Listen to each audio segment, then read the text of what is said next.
दोस्तों, अपने जीवन में सफल सभी होना चाहते हैं, लेकिन सफलता उसी को मिलती है जो उस काबिल होता है, जो मेहनत करता है और अपने जीवन में कठिनाइयों का सामना करता है।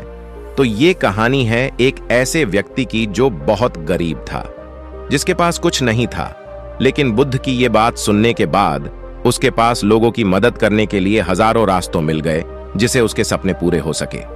आगे इस कहानी में आपको अच्छे से समझ में आएगा, तो कहानी को अंत तक सुने और चैनल को सब्सक्राइब करें। नमो बुद्धाय। एक बार महात्मा बुद्ध एक गांव में अपने शिष्यों सहित घने पेड़ की छांव के नीचे बैठे थे। आसपास के गांवों से बहुत से लोग अपनी मानसिक समस्याएं लेकर महात्मा बुद्ध के पास आ रहे थे।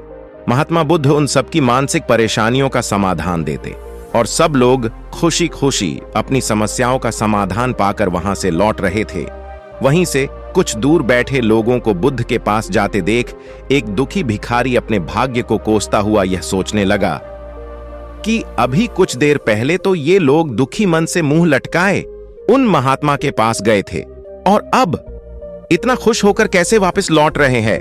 आखिर माजरा क्या है? जरा मैं भी जाकर देखूं कि वो महात्मा ऐसा कौन सा खजाना बांट रहा है इन लोगों को, जो कि वे इतने प्रसन्न हुए कि उनके चेहरे लाल हो गए। जब वो दुखी भिखारी नजदीक गया तो उसने देखा कि ये महात्मा तो लोगों को प्रवचन देकर उनके दुख का निवारण कर रहे हैं। यह देखकर भिखारी के मन में भी तीव्र इच्छा हुई कि क्यों न मैं भी इन महात्मा को अपना दुख बताऊं, मुझे भी अपने दुख का समाधान अवश्य मिलेगा।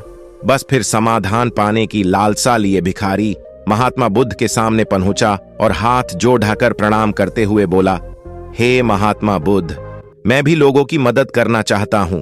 मुझे लोगों की मदद करने की बहुत इच्छा है, लेकिन मैं कैसे मदद कर सकता हूं? मैं बहुत गरीब हूं। मेरे पास न तो पैसे हैं और न ही कोई ऐसी चीज जिससे मैं किसी की मदद कर सकूं। मैं कोशिश करने पर भी किसी की मदद नहीं कर सकता। मुझे भगवान ने इतना गरीब क्यों बनाया है? महात्मा, मुझ पर कुछ कृपा करो।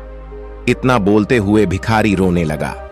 महात्मा बुद्ध बोले, आप बहुत अज्ञानी हैं, क्योंकि आप अभी तक इस भ्रम में जी रहे हो कि तुम्हारे पास कुछ नहीं, जबकि दूसरों को कुछ देने के लिए तुम्हारे पास बहुत कुछ है। तुम बिना धन और वस्तु के भी दूसरों की मदद कर सकते हो।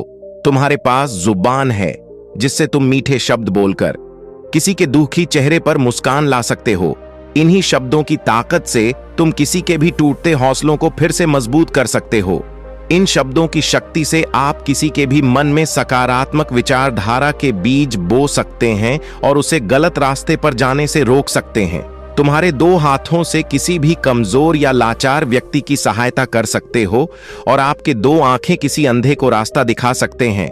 तुम किसी के लिए दुआ कर सकते हो और यह हो सकता है कि उनके बुरे काम फिर से न हो जाएं।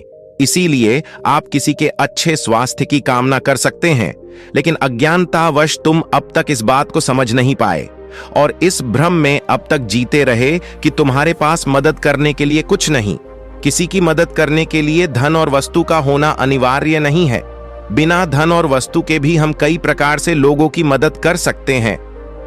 महात्मा बुद्ध के ज्ञान से भरे ये सुंदर शब्द सुनकर भिखारी के चेहरे पर मुस्कान आ गई और वह खुशी से झूमता हुआ वहां से चला गया। इस बुद्ध की कहानी से हमने क्या सीखा? दोस्तों, महात्मा बुद्ध की इन बातों से बहुत कुछ सीखा गया।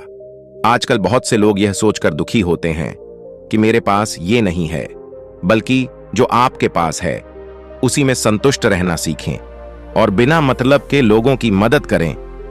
इन्हीं से आपको परम सुख की प्राप्ति होगी।